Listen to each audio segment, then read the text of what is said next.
Muito bem, pessoal. Então, na nossa aula de hoje, acho que nossa 14ª aula, a gente vai dar continuidade nessas discussões sobre...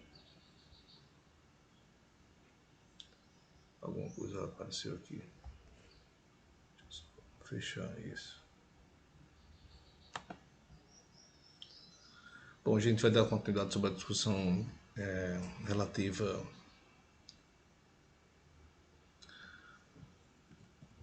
ao campo elétrico gerado no meio dielétrico. A nossa proposta é investigar quais são os efeitos de um campo elétrico criado no meio material, que não seja o vácuo, né? Então, isso é o que a gente quer entender. Nas aulas anteriores a gente falou sobre isso, na aula passada eu fiz uma revisão, inclusive. A ideia é que quando você tem um meio material dielétrico, né, aquele meio que você não tem movimento de cargas livres, como um plástico, como borracha, enfim, madeira, né, são materiais isolantes. Você não tem movimento de cargas, mas você tem um efeito na estrutura desse material, onde basicamente todos os átomos eles vão virar dipolos. Então, quando você aplica um campo elétrico externo, as cargas positivas e negativas elas vão sofrer um afastamento, né, devido a esse efeito, devido a essa força eletrostática que vai surgir sobre essas cargas, e aí você tem dipólitos sendo formados, né, e se você tiver organização, uma certa organização, você vai ter um efeito produzido por esses dipólitos, que é um campo elétrico. Então, além daquele campo que você aplicou para produzir esse tipo de efeito, agora esse efeito uma vez criado, esses dipólitos uma vez criados, eles vão produzir também uma contribuição para o campo elétrico. Então, no final das contas, você tem dois termos para o campo elétrico. Você tem aquela expressão que você já tinha inicialmente, o campo original que você aplicou, mas os efeitos dos próprios dipólitos aí que podem ser alinhados ou não de acordo com o campo elétrico.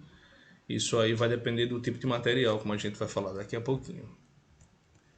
Mas o fato é que existe uma quantidade chamada de polarização que vai caracterizar esse material. Essa polarização vai depender do campo, enfim, em geral, e do meu material também, onde você aplica esse campo, né? Então, mas de qualquer forma, se esse P for diferente de zero, você tem polarização. Caso contrário, como no vácuo, por exemplo, a polarização não existe. No vácuo, P vai ser igual a zero. Então, esse P tem a ver com o momento de dipolo dentro de um elemento de volume. Então, você divide o material em vários elementos de volumes e aí, dentro desse material, tem vários átomos, obviamente. Dentro desse volumezinho tem vários átomos e aí você soma isso e tem o ΔP. Essa soma é feita através dessa integral. Quando você divide pelo elemento de volume correspondente, você tem a chamada polarização, que termina sendo um vetor que é localizado ponto a ponto, porque esse elemento de volume ele é pequeno. Geralmente você tem um pequeno, né, para fazer esse tipo de análise. Mas embora ele seja pequenininho dentro, você tem milhões aí, né, de átomos. Então, de qualquer forma, você tem um ΔPzinho diferente de zero. Bom, a gente falou sobre o potencial. A conclusão que a gente chegou foi essa, né? O potencial dado por expressão, potencial gerado pelo material, só pelo material polarizado. A gente está esquecendo o efeito do campo externo, aquele campo que gerou. Então, uma vez que o material tem uma polarização, ele também contribui com o potencial eletrostático, que é dado por isso aqui. E a gente tem dois termos, um termo está associado a uma distribuição volumétrica, outro a distribuição superficial de cargas, porque de fato é isso que acontece. No momento que você produz os dipólitos, você tem uma alteração ali na distribuição de cargas localmente, então você tem uma densidade volumétrica e também você tem as cargas mais externas, né, ao material. Por exemplo, aqui nessa face você tem cargas positivas, nessa você tem cargas negativas, então você tem uma densidade, digamos assim, superficial diferente de zero também. Não estou dizendo que você gerou cargas agora no material, não. Se você for somar a carga total, vai continuar sendo zero, tá ok? Mas você tem uma rearrumação aí, de maneira que você passa a ter uma densidade volumétrica e superficial. Bom, é possível calcular o campo também, é só aplicar menos o gradiente. Esse campo ele serve para dentro e para fora do material dielétrico. E aqui a gente mostrou como é que faz, o significado realmente de Rho e de sigma. E na aula passada a gente parou aqui, né? A gente resolveu esse exemplo que trata de uma esfera polarizada. Então você tem que conhecer essa polarização para poder fazer o cálculo do campo, para poder saber qual é o efeito, né? Então alguma coisa polarizou esse material, beleza? Mas suponha que nesse caso a polarização seja proporcional AR, onde R, segunda questão, é a medida da origem da esfera até um certo ponto. Então, nesse momento, ele está dizendo que o referencial, né, que você adotou aqui, o sistema de eixos, está localizado, a origem é localizada bem no centro da esfera. Então, já facilita bastante a discussão. Então, pedi para calcular o sigma, o potencial, a gente fez uma escolha para o sistema de coordenadas para poder realizar aquela integral. Usamos coordenadas esféricas e fizemos, na aula passada, o cálculo desse potencial. Hoje a gente vai continuar a discussão, como eu falei, e aí eu vou mostrar como é que a lei de Gauss ela passa a ser escrita agora quando você considera a presença desse meu material, porque dentro do campo elétrico a gente tem efeito da polarização, então isso deve aparecer de alguma maneira na lei de Gauss também, né? Afinal, a gente viu que na lei de Gauss, no capítulo anterior, no primeiro capítulo, na verdade, é uma lei que permite você descobrir o campo elétrico quando você tem uma certa simetria. Então, se você tiver alguma ideia sobre o comportamento do campo elétrico numa determinada superfície, qual comportamento tem, você pode usar a lei de Gauss para poder encontrar o campo elétrico. E aqui a gente vai seguir o mesmo procedimento. Só que agora tem a presença desse meio externo, né? Tipo, se você tem uma carga colocada dentro de um plástico, por exemplo, essa carga de material plástico, né? Essa carga vai gerar um campo elétrico, sim, mas ao mesmo tempo ela polariza, né? O meio que também produz um campo elétrico. Então você tem que ter as duas contribuições no final das contas para o campo elétrico. Isso deve estar contido dentro da lei de Gauss. Perfeito? Muito bem. Se alguém tiver alguma pergunta, por favor, sobre esses conceitos, que essa parte a parte mais importante para a gente aqui não é nem tanto a matemática, né? Matemática é uma ferramenta, é uma linguagem que a gente utiliza para explicar os fenômenos físicos.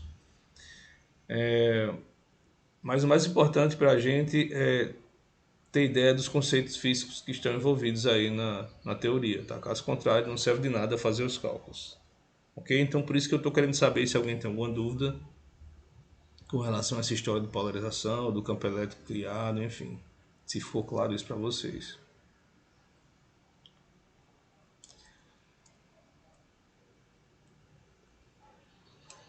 Bom, já que ninguém falou nada, então eu vou seguir em frente falando sobre a lei de Gauss em um dielétrico, como a gente tinha combinado.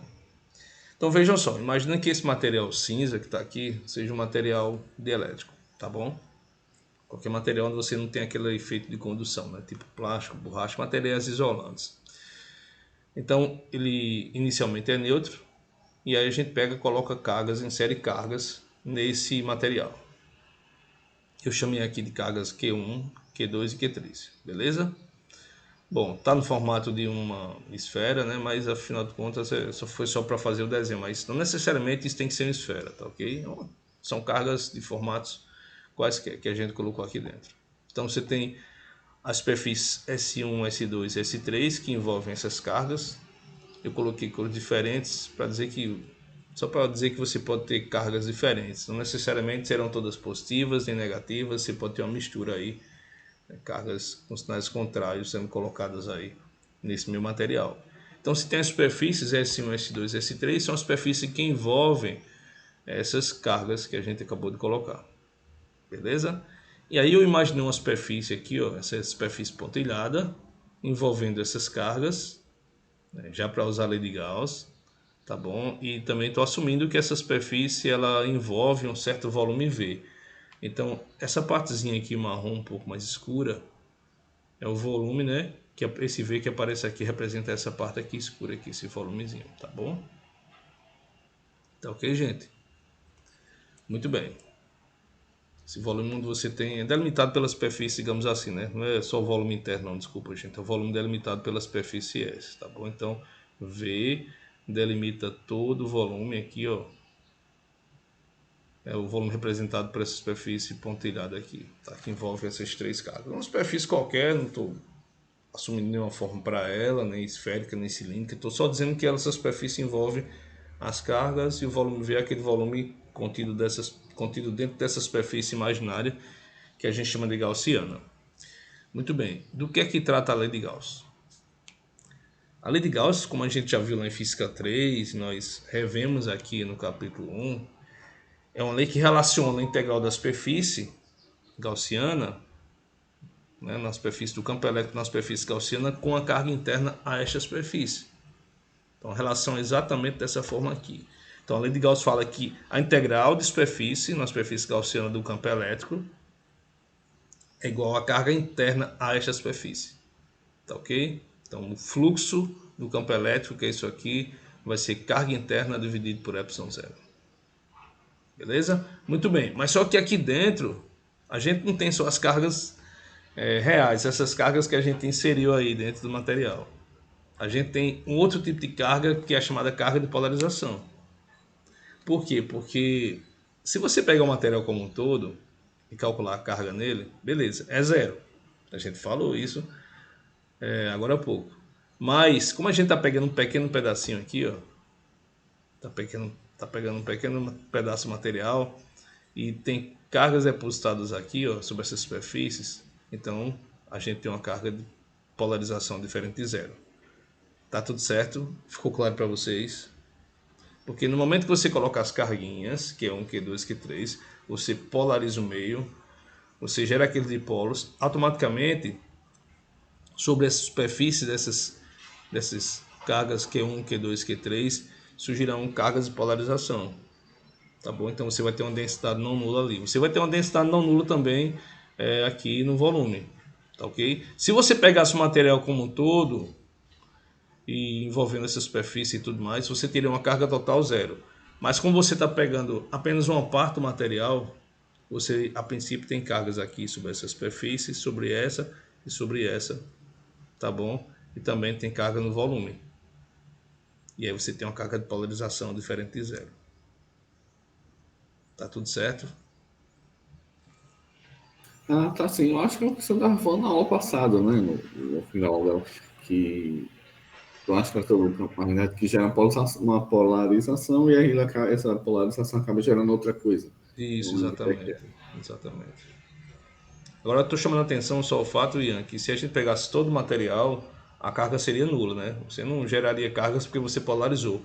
Mas como a gente pegou uma pequena região, então tem uma parte ali, né? Você não está pegando tudo, está pegando só uma pequena parte. Então aqui dentro, devido a você ter uma densidade agora superficial não nula e volumétrica nesse pedacinho aqui também não nula, você tem uma carga de polarização não nula aqui dentro. Se você pegar tudo, não, mas se você pegar só uma pequena região, você tem.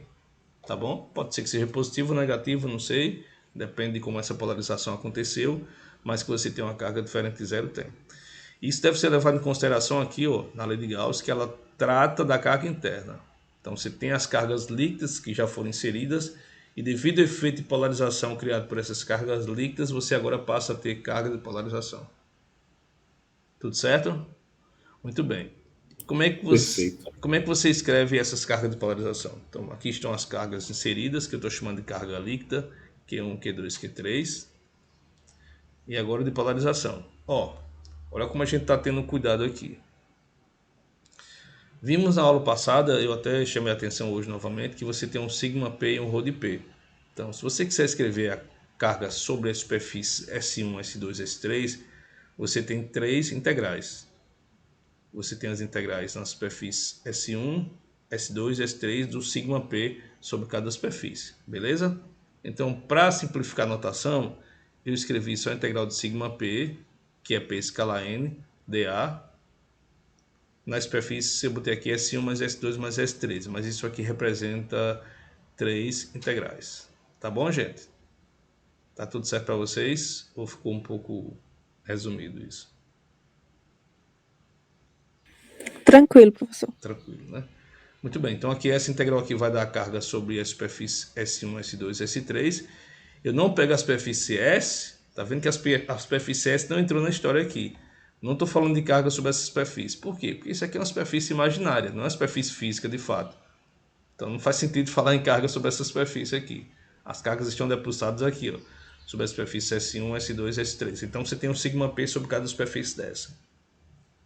Bom, com relação ao volume, eu agora passo a ter uma carga de polarização também não nula, beleza? Então vai ser integral no volume aqui, ó, todo esse volume, de menos divergente de P dV, porque isso aqui é o nosso ρ de P dV, ok? Então, do mesmo jeito que você tem carga na superfície, você tem carga no volume como um todo agora, aqui esse volume que foi delimitado por essa superfície. Então, aqui dentro tem esse volumezinho marrom, que é o volume dessas cargas que estão inseridas, você tem um ρ diferente de zero, que é menos divergente de P. E aí, quando você integra isso no volume, você tem a carga, digamos assim, volumétrica, né? Associada. Tá tudo certo? Muito bem. Assim, Bom, se não fosse essa integral aqui, ó, de volume, eu ia pegar e juntar esse termo aqui com esse, para ver se estava certo. Se bem que isso aqui é na superfície S1, S2, S3, isso aqui é na S. E aqui tem a integral do volume. Bom, existe um teorema que é o chamado teorema da divergência, ou teorema de Gauss, que permite a gente transformar a integral do divergente de P no volume e o integral de superfície. Bom, como é que esse teorema, o que é que esse teorema diz? Diz que a integral do divergente de P dv é a integral da superfície de P escala n. Mas essa superfície aqui, ó, de acordo com a integral de acordo com o teorema de Gauss, vai ser a superfície S mais S1 mais S2 mais S3. Então você vai pegar aqui, ó, o volume aqui, ó. Porque é exatamente o volume onde você tem a carga, né? Porque a gente está pegando, quando trata dessa integral aqui, você tem volume, beleza? Onde se encontra a carga. A gente falou do volume inteiro, mas de fato a carga só existe aqui dentro, nessa região marronzinha aqui. Porque aqui, Q1, Q2, Q3, esses espaços ocupados por Q1, Q2, Q3, você não tem carga de polarização aqui dentro. Então, de fato, a carga de polarização vai estar aqui, ó, nesse volume aqui, ó, entre essas cargas delimitadas pela superfície S. Tá bom? Embora V seja o volume como um todo, mas as cargas só existem aqui. Para efeitos práticos é isso que acontece, né? Então aqui a gente falou, olha, o volume é o volume como um todo, mas para efeitos práticos, aqui você vai ter divergente P igual a zero, aqui também, porque você não tem cargas. Tá bom? Então você só vai ter essa superfície aqui. Ok, gente? Tá tudo certo? Bom, então o divergente, o teorema da divergência, ele relaciona a integral do divergente de P com a superfície, mas essa superfície é a superfície que delimita esse volume aqui. E qual a superfície? Nesse caso são várias superfícies. Você tem a superfície S e tem as superfícies das cargas que vão delimitar esse volume marronzinho aqui dentro. Tudo certo? Por isso eu coloquei agora S mais S1 mais S2 mais S3. Então seriam 4 integrais nesse caso aí. Tá tranquilo para vocês ou não? tá assim perfeito. Muito bem. Ficou claro que isso aqui a princípio é o volume como um todo, mas esse volume na verdade ele vai ser o que está aqui dentro, ó, entre essas cargas delimitadas pela superfície S. Tá claro? Porque só aqui você tem a carga de polarização volumétrica, digamos assim, não nula. Muito bem. Aí o que é que a gente vai fazer? A gente vai tentar reescrever isso aqui, ó, esse fator como um todo aqui. Então eu vou pegar a integral no volume, que é dado por isso aqui, ó, por essas 4 integrais, e substituir aqui. Ó, você vai ter integrais do mesmo tipo, de P escala n, tá vendo? P escala n, mesma coisa. Só que aqui você tem um sinal negativo.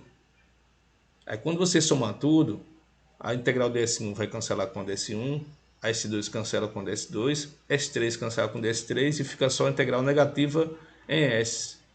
Então fica só isso aqui, ó. Quando você substituir, né? Uma conta simples é só substituir aqui, ó, isso pela lei de Gauss, coloca o sinal menos fora, em evidência aqui, né? Coloca ele fora da integral. E aí você usa só esse fator aqui, ó. Mas aí você tem 4 integrais, 1 em S, mais 3 em S1, S2, S3. Mas essas 3 últimas, elas cancelam com essas 3 primeiras pontos de sinal negativo. E aí você fica só com o integral de menos S. Agora, beleza. Então, tudo isso aqui, gente, ó, todo esse fator aqui virou só um integral na superfície. E aí você vai substituir aqui, ó, do lado direito. Então, vai ter um integral de superfície aqui. E você pode passar para o outro lado e reescrever dessa forma aí. Deixa eu fazer isso com mais calma para vocês aqui. Acho que fica melhor. Então, a história é o seguinte. Deixa eu só reorganizar aqui para vocês. Acho que ficou um pouco resumido no final ali. Bom, então você tem um meio material. O meio material aqui que é o meio, como está lá na figura, né? O meio dielétrico. Então você coloca as carguinhas. Q1, Q2, Q3. 1, 2 e 3 aqui. Coloca a superfície S envolvendo todo mundo. Superfície gaussiana. Então você tem a superfície S, tem um volume aqui, ó, ocupado aqui nessa parte aqui, né? O volume V é o volume total, como eu falei, mas você só tem cargas aqui nessa região. Então a carga de polarização No final das contas, a gente viu que ela é integral de S, P escalar N, o sinal negativo. Pronto. Então é isso, essa é a carga de polarização, a carga gerada a partir da presença dessas carguinhas que a gente inseriu aqui, tá bom? Então você colocou as carguinhas vermelhas nesse material, polarizou, aí surgiram cargas na superfície de S1, S2, S3, e ao mesmo tempo surgiram cargas nessa região aqui que eu tracejei de preto aqui, tá bom? E aí quando você leva em consideração tudo, você chega nisso. Bom, a lei de Gauss diz que a integral na superfície de escalar n dA vai ser carga interna sobre ε0. E aí essa carga interna, como a gente falou, vai ser a carga líquida, tá bom? Que é Q1 mais Q2 mais Q3, que eu estou chamando de Qzão, tá bom? Essa carguinha vermelha total aqui, não sei quais seriam os sinais dessas carguinhas, mas a carga líquida total ali.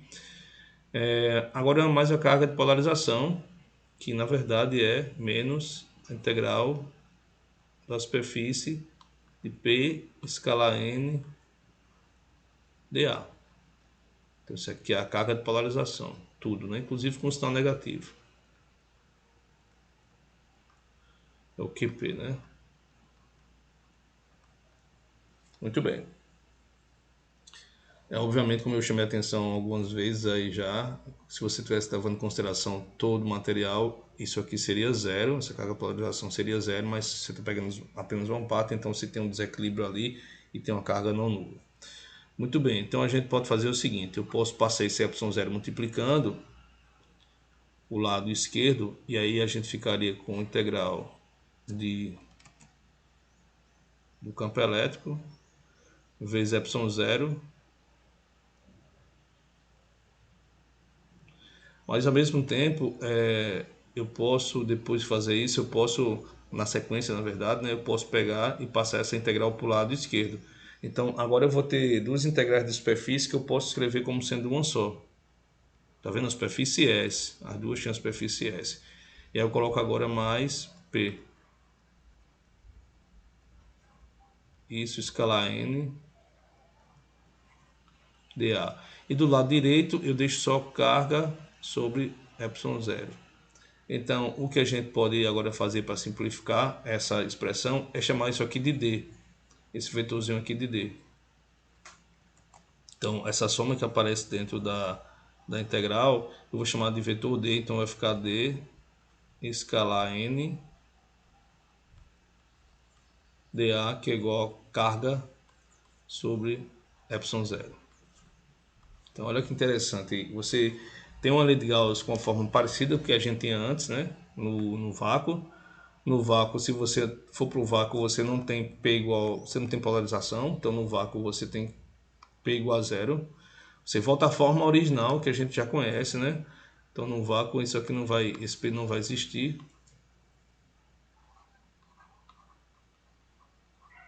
Você assume que não tem nada além da carga ali, né? Fora, você tem P igual a zero, então, obviamente, essa integral aí vai virar só integral de... Desculpa, gente, não tem ε0 aqui, foi mal. Tô viajando aqui, ε0 já passei para o outro lado. Foi mal. Aí quando você passa o ε0 multiplicando, você vai ficar só com o Q aqui, não tem nada de ε0 mais, não. Bom, então é só dessa forma aí, sem o ε0. Agora, quando você tem P igual a zero, o D vai virar simplesmente ε0 E. E aí você volta àquela forma que a gente já conhece, né? Que é essa aqui. Integral de E escalar N dA igual a carga sobre ε0. ε0 só aparece no vácuo de fato. Tá bom, gente? Lembrando que esse D que aparece nessa expressão aqui, ó, é o vetor do deslocamento elétrico, que a gente chama. Ele vai ser o ε0 E mais P. Tudo bem? Pronto, então essa é a nova forma da lei de Gauss, é a forma final, digamos assim, né? Porque ela leva em consideração a presença de um meio externo, coisa que você não tinha nessa expressão aqui inicialmente. Tá bom? Então, no conjunto das equações que aparece na chamada lei de Gauss, equação de Maxwell, uma das equações que vai aparecer é essa aqui. Então, a gente tem 4 equações formando as equações de Maxwell. Uma vai ser a lei de Gauss para o campo elétrico, outra vai ser a lei de Gauss para o campo magnético, que é divergente B igual a zero, como a gente vai ver. Outra vai ser a lei de Faraday, outra vai ser a lei de Ampère-Maxwell. Então, essas 4 equações elas formam um conjunto que a gente chama de equação de Maxwell. Elas conseguem descrever qualquer fenômeno eletromagnético que você possa imaginar. Tá tudo bem? Todo mundo entendeu isso aí? A ideia continua sendo a mesma, né? A lei de Gauss continua sendo a mesma coisa. Carga interna sobre ε0, então isso aqui não vai mudar. Não é porque você tem o meu material agora que vai mudar a ideia, mas só que devido a essas discussões que a gente fez aqui, você pode reescrever essa expressão dessa maneira aqui. E o interessante agora é que você tem um vetor, que é o vetor D, que depende só da carga interna. Assim como você tem um campo elétrico E que depende só da carga interna aqui, na situação que você não teria, né? Na situação original, digamos assim. Aí, uma vez conhecido o P, que você tem que conhecer a polarização, você usa a lei de Gauss para calcular o D e depois calcula o campo elétrico. Tá bom? Então, o legal é que se você inverter essa relação ali de cima, se você inverter a relação lá do campo elétrico, olha o que é que você vai encontrar.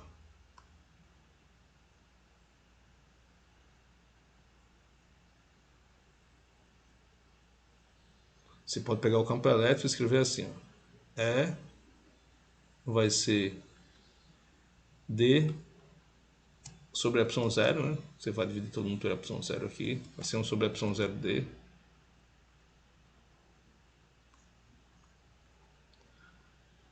Mais, na verdade, menos, né? Menos 1 sobre ε0 P. Aí, nessa expressão, fica claro que você tem duas contribuições. Aquilo que a gente vinha falando aparece notadamente aqui, ó. Aqui você tem a contribuição das cargas que foram inseridas, aquelas cargas líquidas mesmo, né? Que a gente chamou de Q, que é essa carguinha aqui, ó, essa que aparece aqui. Essa aqui é Q1 mais Q2 mais Q3. E tem o efeito da polarização aqui, ó. Contribuição da polarização, digamos assim. Então essas carguinhas colocadas, elas polarizaram o meio e no final das contas o campo e essa polarização gera um campo elétrico e no final das contas o campo elétrico, agora levando em consideração as duas coisas, é dado por esses dois fatores. Para você achar o D, você precisa usar a lei de Gauss. E aí você tem que saber que é um pezinho para poder calcular o campo elétrico. Caso contrário, você não sai do canto. Beleza, gente? Tá tudo certo?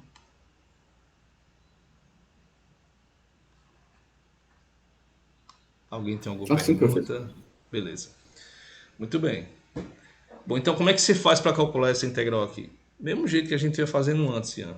Mesmo jeito que vocês fizeram lá em Física 3, o cálculo do vetor D é do mesmo jeito do cálculo do vetor campo elétrico. Você vai ter que levar em consideração as assimetrias presentes, fazer algumas considerações sobre o D, qual deve ser o comportamento dele para poder resolver essa integral. Caso contrário, você não tem como sair do canto. Tá? Se você tiver um problema que não tem simetria, você não pode usar a lei de Gauss. Você tem que seguir aquele caminho que a gente fez na aula passada, usar a integração direta mesmo. Bom, é possível também você encontrar a forma, digamos assim, diferencial para essa lei. Isso aqui é a forma integral, tá bom? Mas existe uma forma diferencial envolvendo o divergente, mas dá para desenrolar também tranquilamente. Vejam, a gente tem, deixa eu só reescrever aqui embaixo, de novo, a lei de Gauss, tá? Então, a lei de Gauss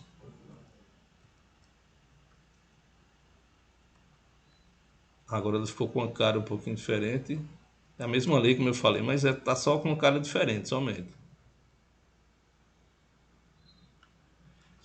Então, ela trata da integral na superfície fechada de D escala N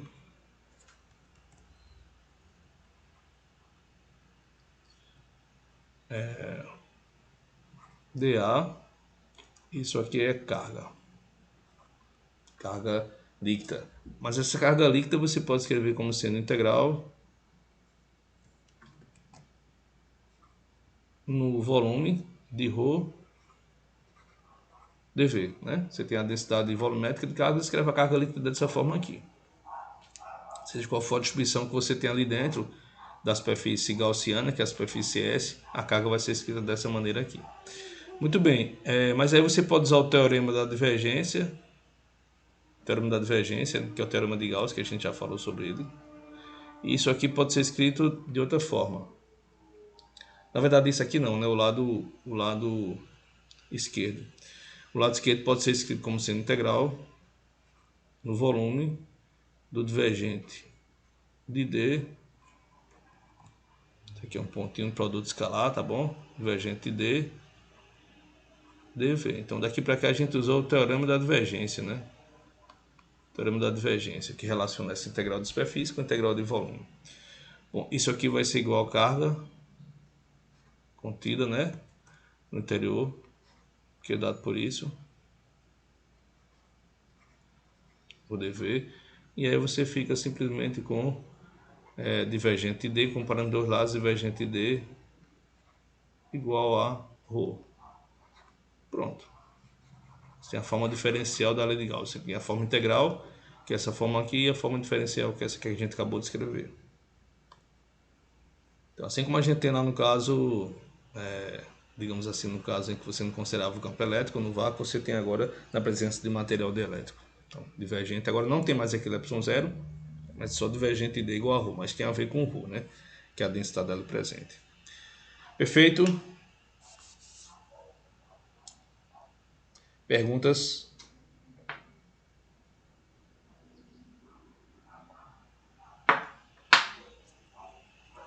Daqui a pouquinho a gente vai fazer um exemplo sobre isso. Vocês vão ver como é que funciona esse processo aí. Mas a princípio essa é a maneira que a gente tem para expressar, né, a lei de Gauss aí, tanto na forma diferencial quanto integral. Geralmente a gente usa a forma integral para calcular o campo elétrico, mas ao longo das manipulações que a gente faz aqui com as equações que aparecem no eletromagnetismo, a gente geralmente usa a forma diferencial. Bom, muito bem, então deixa eu voltar para lá. Vocês têm alguma pergunta, algum questionamento? Tá tudo certo? Não, sem dúvida, professor. Ok, deixa eu ver se alguém falou aqui no chat. Nada, tá tudo certo, então.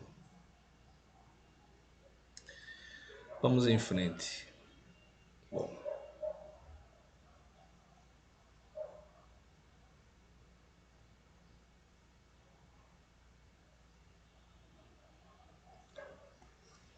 Então isso aqui a gente já falou. A forma diferencial eu também acabei de falar sobre isso. Tem um comentário aqui que diz que a vantagem de escrever a lei de Gauss em termos do vetor D consiste no fato que apenas a carga ou a densidade de carga que a gente introduz no material dielétrico aparece explicitamente. Então a gente tem essa vantagem de escrever a lei de Gauss assim, porque eu só preciso conhecer o ρ, não preciso me preocupar com a carga de polarização, né? Então eu preciso só do ρ e calculo o D dessa forma. Agora, para saber o campo elétrico, aí sim eu preciso saber como é que a polarização aconteceu. Porque caso contrário, a gente não tem como saber que é um campo elétrico. Tá bom? Então aqui eu tenho falado também sobre isso, sobre as duas contribuições para o campo elétrico, como a gente tinha dito. Muito bem, antes da gente partir para uma aplicação, eu queria dizer o seguinte: eu preciso de uma equação que me relacione P com E, senão eu não vou conseguir saber quem é o E a partir dessa expressão, né? Então, quer dizer, dá para perceber que nesse momento que a lei de Gauss sozinha não é suficiente para a gente determinar o campo elétrico. No vácuo seria. No vácuo a gente sabe que o P é zero, beleza. Só o campo elétrico permite, só a lei de Gauss permite achar o campo elétrico, né? Somente. Mas numa situação que você tem um dielétrico, você precisa algo mais. Você precisa algo mais do que a lei de Gauss. Você precisa da chamada equação constitutiva, uma equação que relacione P com o campo elétrico. E aí vai depender do material que você tem, vai depender do tipo de meio que você está tratando, se é meio linear, se é meio não linear, enfim. Vamos falar um pouco sobre isso agora, beleza? Tá claro para vocês que só a lei de Gauss não é suficiente para a gente encontrar o campo elétrico? Porque assim, na eletrostática, o nosso papel é descobrir o campo elétrico, não é o campo D. O campo D apareceu nessa história aqui, que é o chamado deslocamento elétrico, para que a gente possa determiná-lo a partir só do ρ ou da carga, de fato, ali dentro do material, né, que está no material dielétrico. Mas o que a gente procura, de fato, é o campo elétrico. O campo elétrico é o cara que explica a interação eletrostática, né? Então, se você quiser saber o que acontece com a carga, se você colocar uma carga pontiforme na presença de um meio dielétrico, né? Sei lá, você tem um material com um plástico aqui e você tem um campo elétrico, você tem uma carga ali dentro e você coloca uma partícula fora. Qual é o efeito sobre essa partícula, né? Como é que essa partícula vai se movimentar? Então, você precisa saber, de fato, quem é D e quem é E para poder descobrir como é que essa dinâmica acontece. Bom, então você precisa, além da densidade, você precisa saber quem é um P. Muito bem. Então, macroscopicamente, a gente caracteriza o material dielétrico pelo vetor polarização. A gente já falou sobre isso, né? A gente entende que vários dipólitos são formados, que você tem um vetor P ali, né? Logicamente, esse vetor P é como se fosse um efeito médio, porque a gente está considerando o elemento de volume e dentro desse elemento, a gente assume que existem vários dipolos ali. Então, olhando microscopicamente para a história, você teria vários dipolos. Mas a gente está pegando o efeito médio. Estou dizendo que a gente está pegando o efeito médio porque eu estou definindo o P a partir do ΔP. Esse ΔP seria o momento de dipolo dentro de um pequeno elemento de volume. Então a gente está pegando um efeito médio, digamos assim. Não está pegando um efeito microscópico, considerando cada dipolo separadamente. Tá ok? Então por isso que a gente está falando que a descrição macroscópica de um material dielétrico é dada a partir do vetor P. Tá ok? Muito bem. Então você tem um vetor P, que geralmente é um vetor que depende do campo elétrico, né? Porque a partir do campo elétrico que é aplicado, você tem aí um efeito de polarização, foi aquilo que a gente falou. Às vezes, os dipólitos eles vão estar alinhados com o campo, em outras situações não. Tudo vai depender do material. Mas o que a gente entende é que o vetor polarização, esse efeito de polarização que é representado pelo P, ele vai depender do campo elétrico que você aplicou ali, né? O campo elétrico que existe ali naquele meio. Muito bem. Ok, então isso é chamado de equação constitutiva, a equação que relaciona o P com o campo elétrico. Eu falei campo elétrico aplicado, gente, mas é o campo elétrico como um todo, né? O campo elétrico que existe ali dentro, ele é o responsável ele tem a ver com a polarização, né? Muito bem. Existem materiais que são chamados de materiais isotrópicos. Materiais isotrópicos são aqueles em que a polarização tem o mesmo sentido do campo elétrico. Tá ok? O campo elétrico resultante, digamos assim. Não só o campo elétrico aplicado, mas o campo elétrico resultante. Existem outros materiais que não, mas nosso interesse vai ser só nesse tipo de material. Materiais em que o campo elétrico tem a mesma direção da polarização. Bom, existem materiais além disso, que além de isotrópicos, materiais em que se você desligar o campo elétrico, você acaba com polarização. Tá bom? Existem materiais que você tem a polarização acontecendo permanentemente. Você pode desligar até o campo elétrico, mas a polarização ela continua presente. Mas existem outros materiais que se você mantiver o campo elétrico, quer dizer, se você desligar o campo elétrico, você acaba com a polarização. Bom, então, se o material for isotrópico e se isso acontecer, a polarização ela vai ser proporcional ao campo elétrico. Essa vai ser a relação que você deve ter entre campo elétrico e polarização. Então, você está vendo que se você fizer E igual a zero, você acaba com P. E o fato de você ter uma função escalar aqui garante que você tem o vetor P na direção do campo elétrico. Tá ok? Então essas informações aqui, se isso tudo rolar, o campo for proporcional e se a polarização se acabar quando o campo elétrico for zero, isso tudo está presente nessa equação aqui. Então, uma equação desse tipo representa a equação constitutiva em um material isotrópico. Tá bom? Em que isso aqui acontece.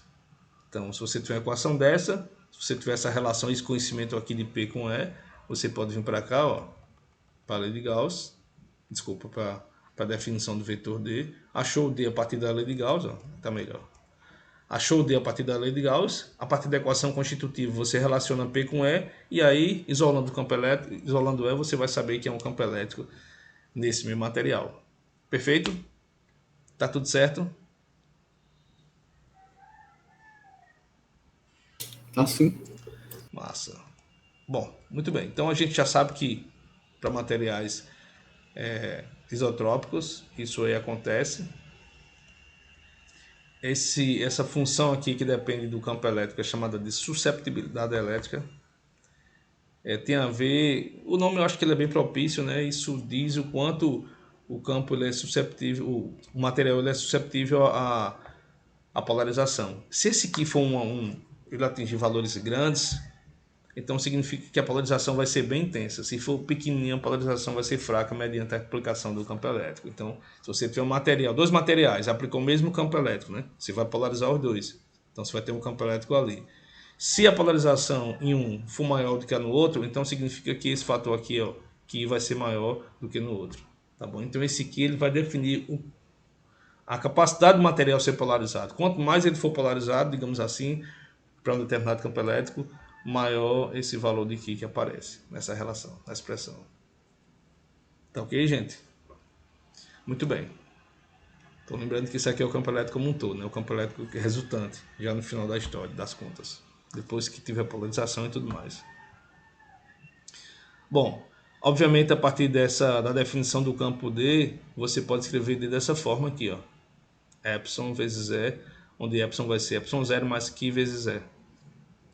E aí isso aqui é chamado de permissividade do material. Então isso aqui é chamado de permissividade e o de cima susceptibilidade. Se fosse no vácuo, você não teria susceptibilidade, o Ki seria zero. Isso aqui é uma letra grega chamada de Ki. Então esse Ki seria zero, tá bom? E sendo zero aqui, você tem Epsilon zero. Então no vácuo, a permissividade vai ser Epsilon zero e a susceptibilidade não existe. Mas se um determinado material dielétrico, você tem a susceptibilidade diferente de zero e obviamente isso vai trazer consequências na permissividade, ela vai ser alterada, vai ser um pouco maior do que a do vácuo, tá bom? Então quanto maior a susceptibilidade, maior a permissividade, né? Por essa relação que a gente acabou de mostrar aqui. Tá tudo certo? Dá para chegar nisso aqui? Vocês conseguem enxergar isso? É fácil. É só olhar a definição de polarização. Então vejam, a gente tem o D como sendo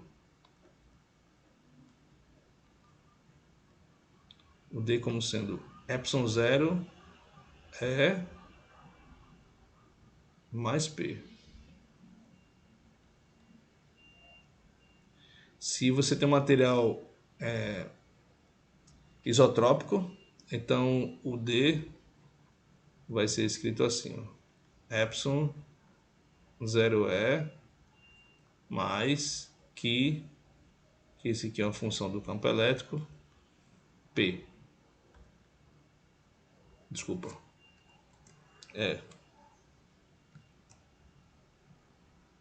E aí você pode colocar o E em evidência e escrever o D dessa forma aqui, ó. Como sendo Epsilon 0 mais que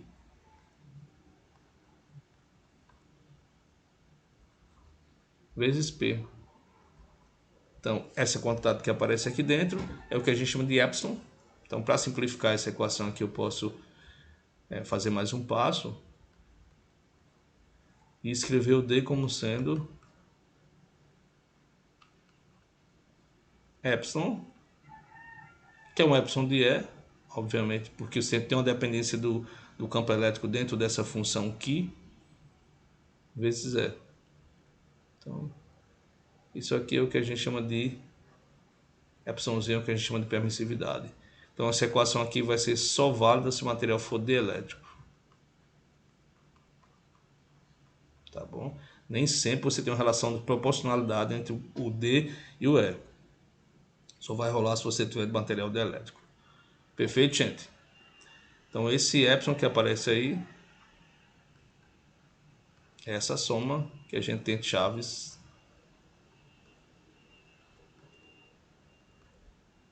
Pronto.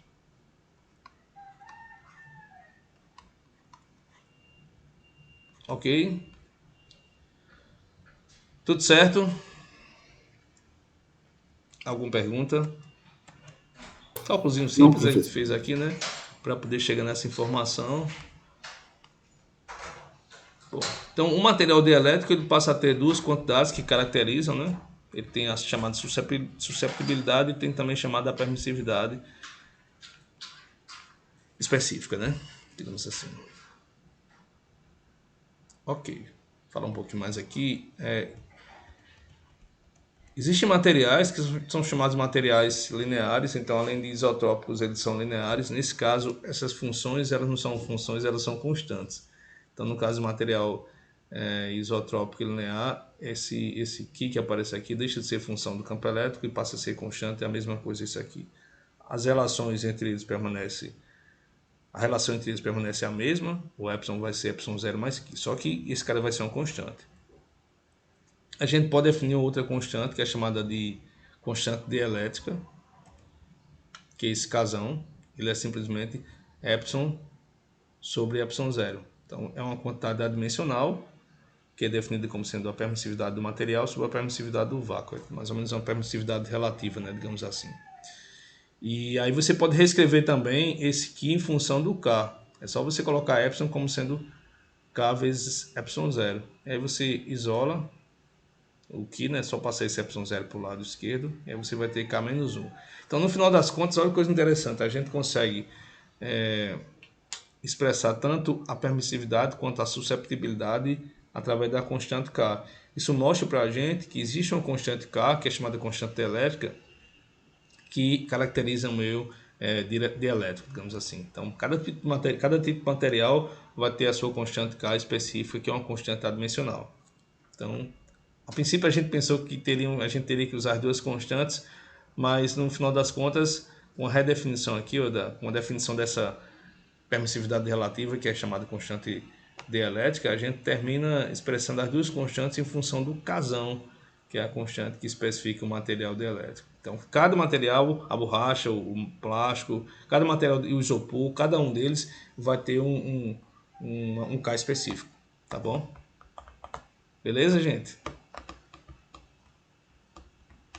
Bom, obviamente, quanto maior o K, mais diferente esse material vai ser do vácuo, né?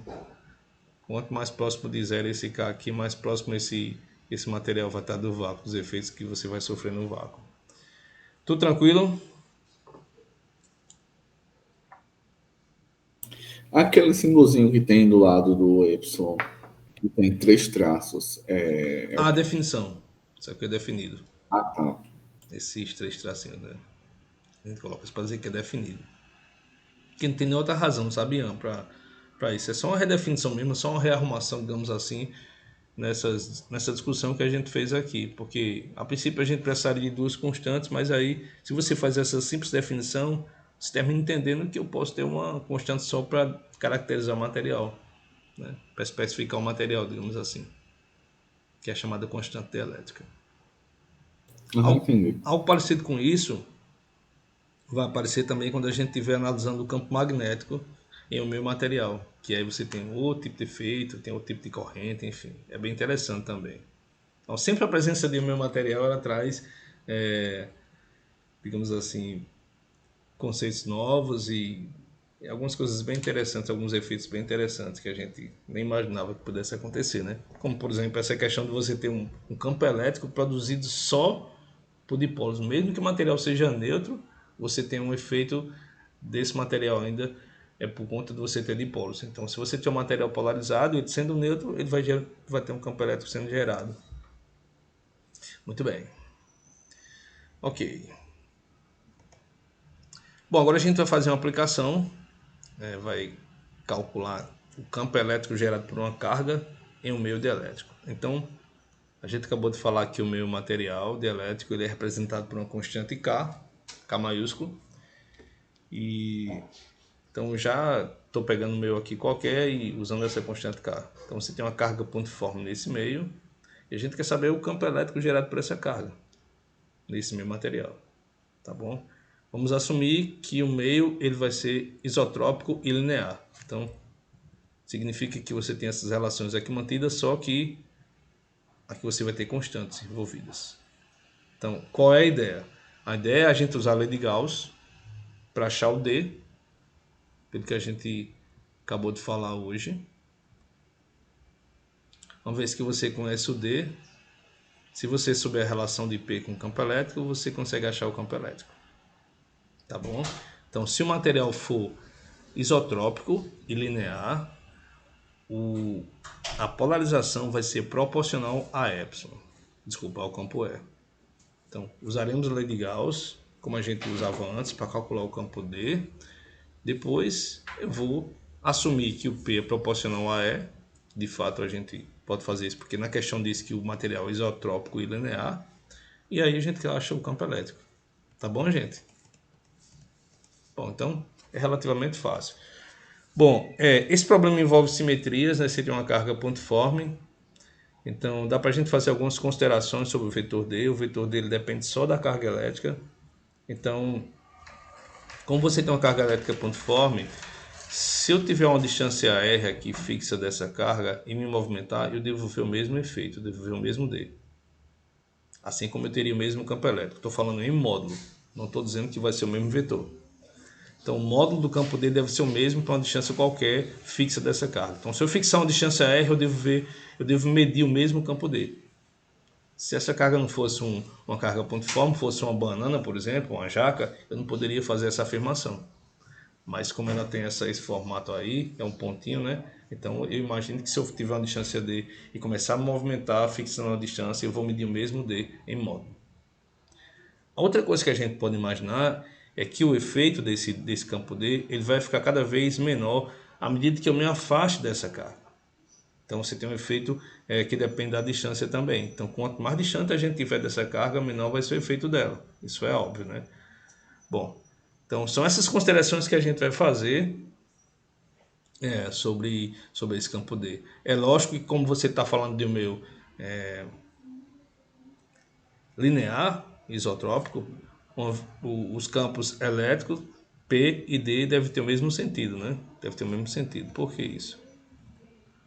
Bom, porque a gente já sabe que o D ele é proporcional a E, pelo fato do campo do material ser isotrópico, né? E mesmo que isso aqui seja uma função. E que o P também é proporcional a E. Então, quer dizer, D, E e P são vetores que possuem mesma direção de sentido. Tá ok? Muito bem. Então a gente vai supor que os três vetores são radiais e que suas intensidades também devem depender apenas da distância à carga pontiforme. Tá tranquilo?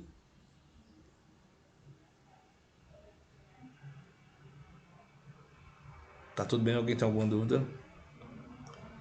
Essas considerações são as mesmas que a gente faria, seriam as mesmas que a gente faria se a gente estivesse trabalhando só com a carga no vácuo mesmo, para usar a lei de Gauss, como vocês fizeram lá em Física 3. A gente precisa ter ideia como é que seria o campo elétrico para poder usar a lei de Gauss, senão não vai rolar, a gente não sabe como resolver aquela integral de superfície.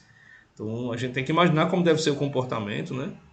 Então duas coisas a gente tem que levar em conta, como deve ser a natureza do campo na superfície, ou seja, em um R fixo, nesse caso aí, e depois a gente fazer também considerações sobre essa dependência, né, com a distância. Quando a gente fala isso, eu estou dizendo o seguinte: se eu pegar uma superfície esférica aqui, ó, ao redor dessa carga pontiforme, o campo elétrico ele vai ter a mesma intensidade sobre todos os pontos dessa superfície. Aí o interessante é que naquela integral, ó, nessa integral aqui, ó, eu posso retirá-lo da integral. Posso fazer o produto escalar primeiro aqui, obviamente. Depois eu posso retirar. Por quê? Porque o módulo desse campo ele vai ser constante sobre a superfície. Ele não é constante, não é que ele seja constante. Ele depende de R, mas para um R fixo ele vai ser constante. Tá bom? Ou seja, na superfície, sobre a superfície esférica ele vai ser constante. Então significa que nessa integral eu posso retirá-lo e fazer a integral separadamente, sem o D. Tá tranquilo? Vocês conseguiram entender isso ou não? Deu para entender sim. Heloísa, Wanderson, vocês têm alguma pergunta? Lucas? Tá tudo certo, gente? Tá tudo certo, professor. Beleza. Então, assim, é basicamente o que vocês viram lá em Física 3, só que agora a gente está usando a lei de Gauss para calcular o vetor D. Então, vamos fazer aqui, então. Então, a gente tem uma carga pontiforme e devido às argumentações que nós fizemos agora, A superfície gaussiana vai ser uma superfície esférica. Então a gente vai desenhar um círculo, porque para desenhar esfera é um pouco mais complicado.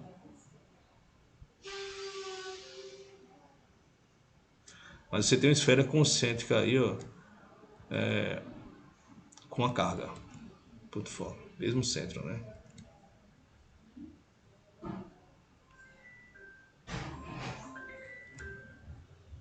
Bom,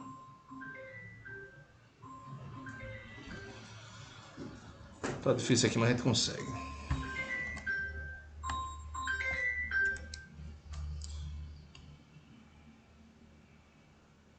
Pronto, aqui é a carga pontiforme, tá bem no centro dessa superfície gaussiana. Aqui a superfície, tracejadinha aqui, ó.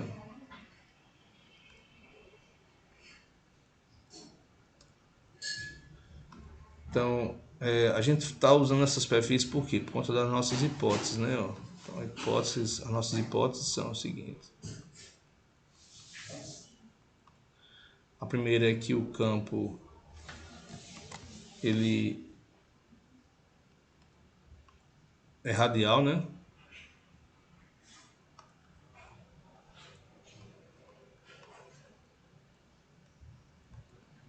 Ele aponta para fora, nesse caso porque a carga é positiva.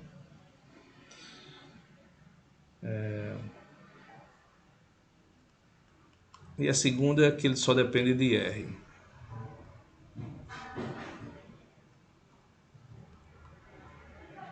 Da distância. Significa que ele é constante sobre a superfície, né?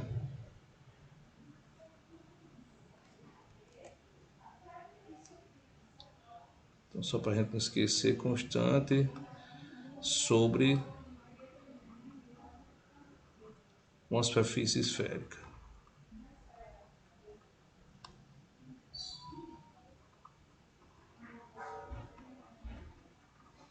Então, isso aqui já mata o problema, já simplifica bastante a nossa análise. Então, de acordo com o que a gente acabou de escrever ali, você tem um campo D apontando para fora, ele é radial. Obviamente, como a gente falou, sendo D radial, E também vai ser radial e P também vai ser radial, porque a gente está falando de material isotrópico. Além de ser linear, ele é isotrópico, né? Então, sim, o N vai ser para fora, porque o N também ele vai apontar em todos os pontos para fora da superfície gaussiana. Então vai ser perpendicular, vai ser na mesma direção do D. Pronto, isso aqui é suficiente para a gente usar a lei de Gauss. Rapidinho a gente chega no resultado do campo D. Muito bem, então como é que a gente faz? A lei de Gauss aqui vai ser D, integral de D, escala N, dA, isso aqui na superfície S, que é a superfície gaussiana, vai ser igual a carga interna, que nesse caso vai ser essa carga Q, que aparece aqui, carga pontiforme. Então, vamos lá escrever.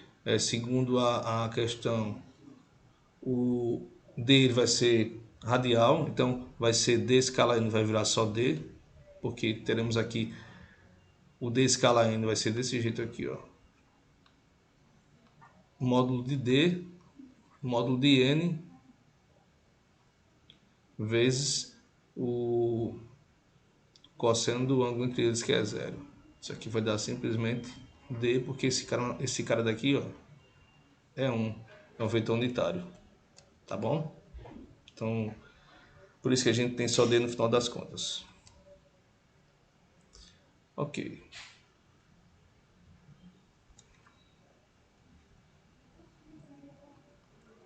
Muito bem, então ficaremos só com isso aqui, ó.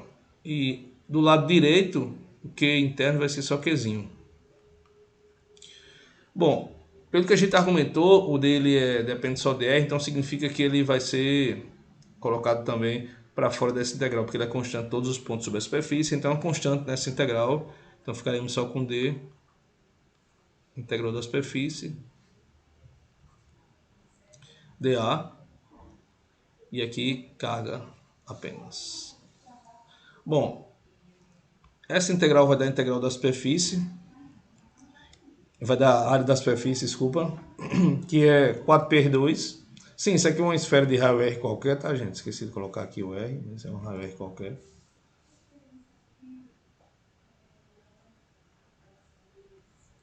né? O ponto onde a distância onde a gente está tomando, né? Que a gente quer saber a influência do campo nessa distância. Então, aí o R. Desculpa. Então a gente fica com D, 4π R2, que é a área da superfície da esfera, e aqui simplesmente Q, ou seja, o D vai ficar Q sobre ε0. Desculpa, eu pensei no ε0 aqui e falei ε0, vai ser Q sobre 4π R2, não tem ε0, né? Diferente do resultado em que você teria para o campo elétrico, né? No vácuo, aqui o D não vai ter o ε0 embaixo, mas vai ter a mesma cara, vai ser proporcional a 1 sobre R². Bom, obviamente isso aqui é o D, em módulo você pode escrever agora o vetor D, pelas nossas considerações aqui você tem um vetor apontando para fora, então isso aqui vai ser Q sobre 4π ε0 R², que ε0, pá. Sem ε0, deixa eu apagar aqui para estar embaixo, fica melhor. Já que eu vou ter que apagar esse danado desse ε0. Nossa. Aqui. Tô já acabando, tá, pessoal?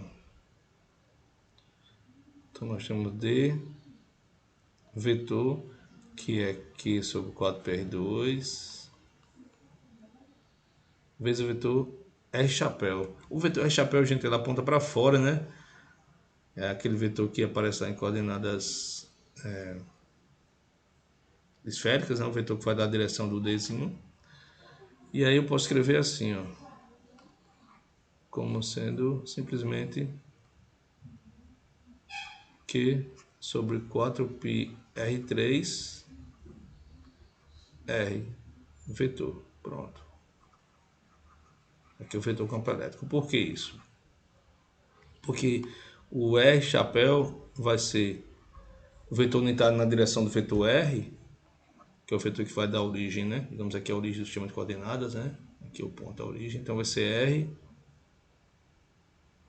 dividido pelo módulo de R. Por isso que ficou R3 aqui embaixo e R vetor aqui em cima. Perfeito? Então achamos o vetor D, mas o nosso objetivo não é achar o vetor D, nosso objetivo é achar o vetor campo elétrico. E aí a gente vai usar as relações, né, que aparecem a partir daquelas equações constitutivas ou a partir da equação constitutiva. Bom, a gente sabe que o D vai ser proporcional ao campo elétrico, vai ser epsilon vezes E.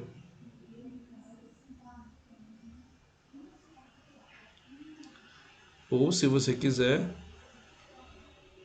você pode chamar E de ε0 vezes K. Mas nosso propósito é achar o campo elétrico. Então aqui eu vou colocar campo elétrico como sendo 1 sobre epsilon D. E aí a gente sabe que o epsilonzinho, desculpa, é ε0K. Então aqui vai ficar isso, essa relação aqui. Bom, então o campo elétrico vai ser simplesmente Q sobre 4π ε0K R3 R. Pronto. Achamos o campo elétrico aí. Então, ele é bem parecido com o campo elétrico que a gente teria se tivesse num vácuo. A questão de você ter a relação de proporcionalidade com R3 ou R2, no caso se for o módulo. Então tem o mesmo comportamento que você teria no vácuo, só que agora você tem uma constante a mais. Você tem um fator aqui que aparece a mais, diferente do caso do vácuo, essa constante aqui, ó. Lembra que K é maior que 1, né? Lembra disso, né? Lembra da definição. K vai ser ε0, desculpa, epsilon sobre ε0. Então, K é um número maior que 1, porque esse epsilon é maior do que ε0, tá bom? Então, significa o seguinte, esse campo agora ficou um pouco mais fraco do que o campo que a gente teria no vácuo. Se fosse no vácuo, seria K igual a 1. Né? Se você tivesse num vácuo aqui, ó, Se não tivesse aquele meu material ali fora, se aqui fosse o vácuo,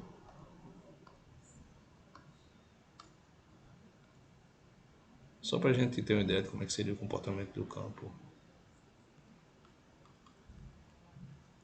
K igual a 1, esse campo ele assumiria aquela forma que a gente já conhece, que é sobre 4πε0, né? R2.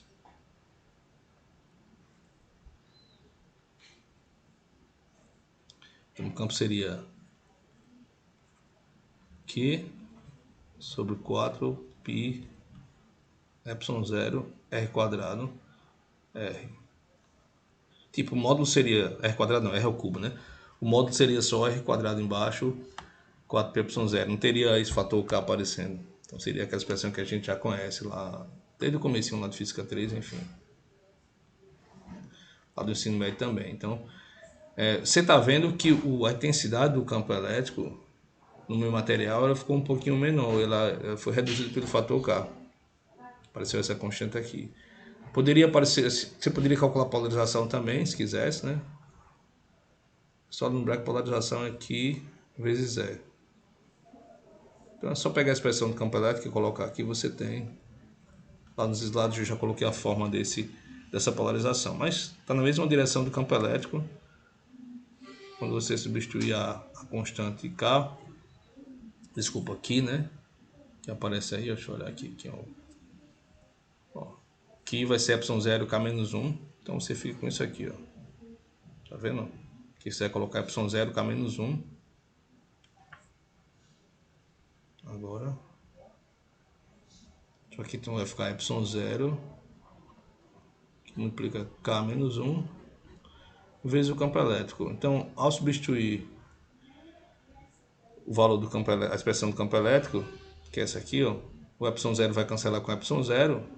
Então você fica simplesmente com o seguinte: P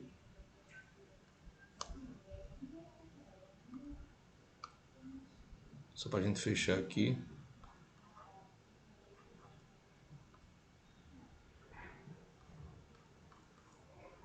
K menos 1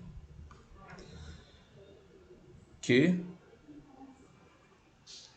sobre 4π, ε0 foi embora, então aqui vai ficar K R3 vezes R. Ou seja, a gente está vendo que os três vetores realmente estão na mesma direção, como era de se esperar, né? Afinal de contas, a gente tem um material isotrópico e linear. Deixa eu apagar esse aqui que está meio... Deu uma travada aqui. Bom. Mas o resultado assim que novo que apareceu nesse problema foi a questão de você ter o campo elétrico enfraquecido, né? O campo elétrico ele sofreu uma reduçãozinha se você for comparar com a expressão do campo elétrico no vácuo. E o que a gente queria saber é por que isso acontece, né? Aqui estão os três. Vocês têm alguma pergunta sobre esses cálculos ou não? Não, deu para entender todos eles. Tranquilo, né? O procedimento, né, a forma de você usar a lei de Gauss é aquela forma que a gente vinha tratando desde lá de Física 3, então não tem muito o que fazer. Considerar como é que deve ser, fazer considerações sobre o campo D, né, sobre as simetrias, e aí usar, porque senão a gente não teria como fazer esse produto interno. Se eu não fizesse essas considerações aqui, eu não saberia como é que seria D escalar, nem muito menos poderia tirar o D da integral. Mesmo que eu colocasse uma superfície aqui no formato de esfera, mas se eu não fizesse essas considerações, eu não saberia dizer como é que seria D escalar N. Então eu preciso entender que D é radial e que D depende da distância para poder fazer isso que a gente fez. Bom, a situação seria essa aqui, ó, a polarização seria radial, e só que ela está diminuindo, ó. Quanto maior o R, menor a polarização, por isso que os dipólitos eles vão ficando cada vez menores, à medida que você se afasta da carga. Então você tem um dipólitos aqui menos mais, né? E aí você vai cada vez mais com dipólitos cada vez mais menores, né? Aí por conta dessa relação aqui 1 sobre R quadrado. Aí você tem essa configuração aqui. Bom, mas a grande pergunta é, né? Como é que a gente pode justificar fisicamente esse efeito aqui do campo elétrico? De ser mais fraco, né? Essa observação aqui. Como é que você justificaria isso? Já dá para perceber nessa figura aqui, gente, ó. Você vai ter uma carga líquida agora diferente de zero aqui, ó. A resposta vai estar aqui dentro, nessa figurinha aqui, ó. A gente vai mostrar que você teria uma carga aqui, positiva. Na hora que você polariza, cargas negativas vão ser depositadas aqui sobre essa superfície. Tá bom? Isso vai gerar uma densidade superficial de cargas e, consequentemente, uma carga de superfície. Aí você fala, mas não vai ter carga volumétrica? Nesse caso não vai ter. A gente mostra que a carga volumétrica é zero. Então o que acontece é essa carga que era só positiva, ela vai ter algumas cargas negativas depositadas sobre ela. Isso vai enfraquecer o efeito, porque a carga agora vai ser essa que a gente tinha menos a carga de polarização.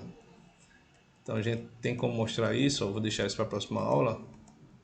No final das contas, a carga vai ser dada por isso.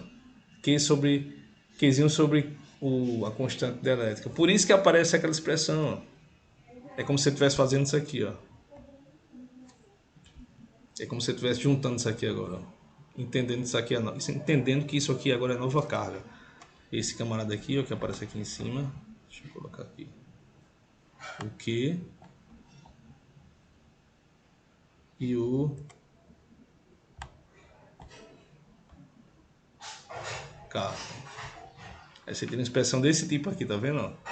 Só que a carga agora vai ser Q sobre o Kzão. Como K maior que 1 significa que a carga ficou menor do que era aqui. É como se você tivesse um efeito desse tipo aqui. Ó. Antes da polarização, se você tivesse um vácuo, seria Q. Se você partisse para o vácuo, a carga seria Q sobre K. Então, no vácuo, digamos assim, no vácuo você tem um campo elétrico, teria o campo elétrico E associado a essa carga. Quando você vai para o meio dielétrico, você vai ter um campo mais fraco, sobre K, digamos assim.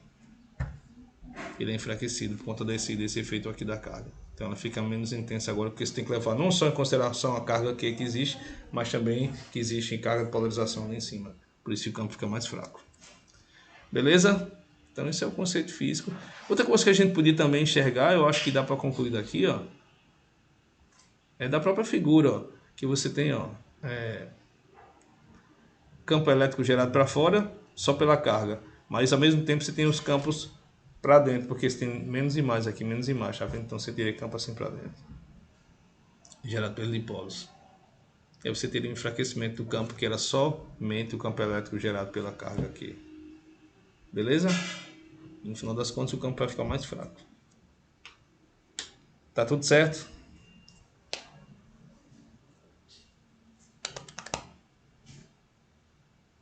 Alguma pergunta? Não? Sem pergunta. Beleza. Então na próxima aula a gente vai falar sobre condição de contorno e também mostrar que quando você tem um material dielétrico linear isotrópico, você pode pode calcular o potencial eletrostático a partir da equação da Laplace, como a gente tinha fazendo antes. Aquele procedimento naquele método alternativo, só que agora a gente tem outras condições de contornos envolvidas. E essas condições são essas três que a gente vai falar aqui na nossa próxima aula. Depois disso, é só resolver aqui, fazer uma aplicação e calcular agora o campo elétrico gerado por uma esfera agora elétrica imersa no vácuo, por exemplo. Antes a gente tinha feito uma esfera condutora no vácuo na presença do campo elétrico. A gente tem um campo elétrico presente, jogou uma esfera e viu qual era o efeito final. Agora a gente tem um campo elétrico presente, continua sendo vácuo, mas a esfera é colocada em esfera dielétrica. E a gente vai ter outras consequências diferentes que a gente encontrou naquele exemplo relacionado à esfera no vácuo, né, que foi feito no capítulo anterior. E com isso a gente vai concluir o capítulo. Acho que mais uma aula e um pouquinho a gente termina esse conteúdo. Tá bom, pessoal?